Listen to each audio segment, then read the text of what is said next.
sin omega t clear ચલો em ની value કેટલી છે 400 તો પહેલું લખી દો em બરાબર 400 વોલ્ટ ક્લિયર ઓમેગા બરાબર કેટલું આવશે 377 અને ઓમેગા નો યુનિટ થાય રેડિયન પર સેકન્ડ ઓકે સર બીજું એક ઓમેગા બરાબર 2 પાઈ ઇન્ટુ f કહેવાય તો 2 પાઈ ઇન્ટુ f બરાબર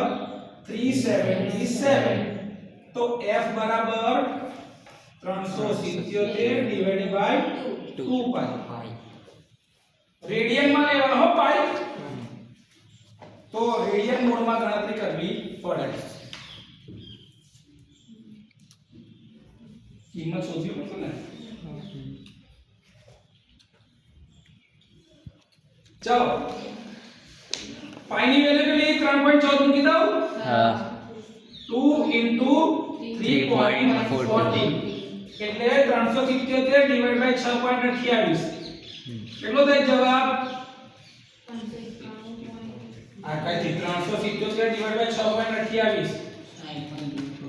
60.03 હર્ટ્ઝ ફ્રીક્વન્સી એટલે કે 60 હર્ટ્ઝ ની ફ્રીક્વન્સી થઈ ગઈ ઓકે સર મને પેલું બી ખબર પડે કે ટાઈમ પીરિયડ t બરાબર 1 અપોન f તો ટાઈમ પીરિયડ કેટલો થશે 1/60 સેકન્ડ કેટલો થશે 16.66 આટલી સેકન્ડ બરોબર છે હા સર મેક્સિમમ વેલ્યુ આપી છે મારે RMS વેલ્યુ શોધવી હોય તો ERMS is equals to 0.707 of EM તો 0.707 EM ની વેલ્યુ કેટલી છે 400 ચલો લખાઓ કેટલું થાય છે 400 * 0.707 282.8 વોલ્ટ ક્લિયર સર આની એવરેજ વેલ્યુ કેટલી થાય E એવરેજ બરાબર 0.637 into EM ચલો એટલે 0.637 into 400 કેટલા થાય 54.8 કેટલા 254.8 254.8 વોલ્ટ સર મારે એનો ફોર્મ ફેક્ટર શોધવો હોય તો ફોર્મ ફેક્ટર બરાબર RMS upon average value RMS upon average RMS ની વેલ્યુ કેટલી આવી હતી 282.8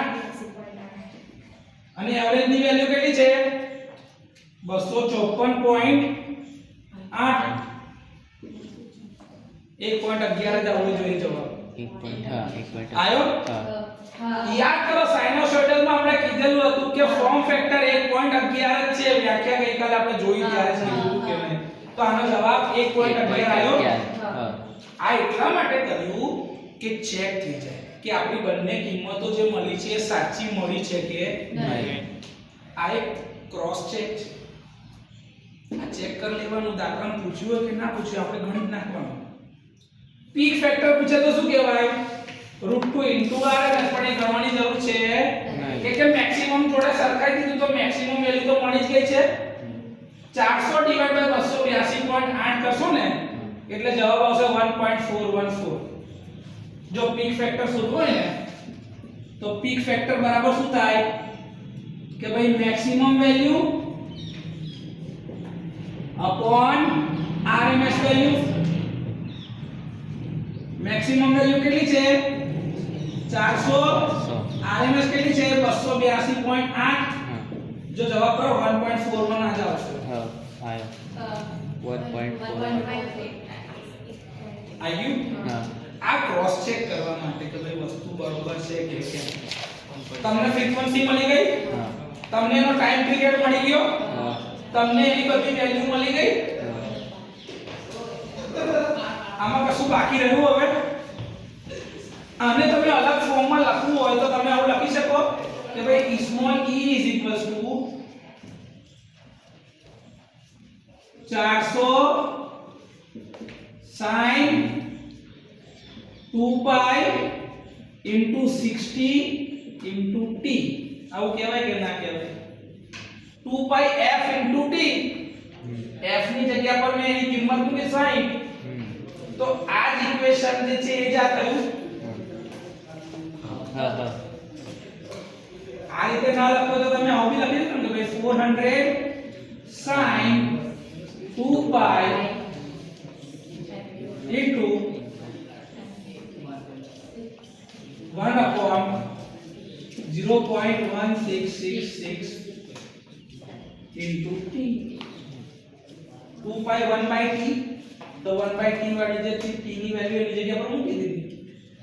તમે કોઈ બી રીતે આને રિપ્રેઝન્ટ કરી શકો છો આ આવડવું જોઈએ ક્લિયર દાખલા પૂછાશે ને તો આટલી જ વેલ્યુનું અંદર બધું શોધવાનું હશે ભાઈ આના સિવાય બીજી કોઈ દાખલામાં ના જે કીધું હશે એના કરતાં આપણે વધારે શોધ્યું છે પણ આવા દાખલા હોય કેવું લાગે દાખલામાં આવડે હા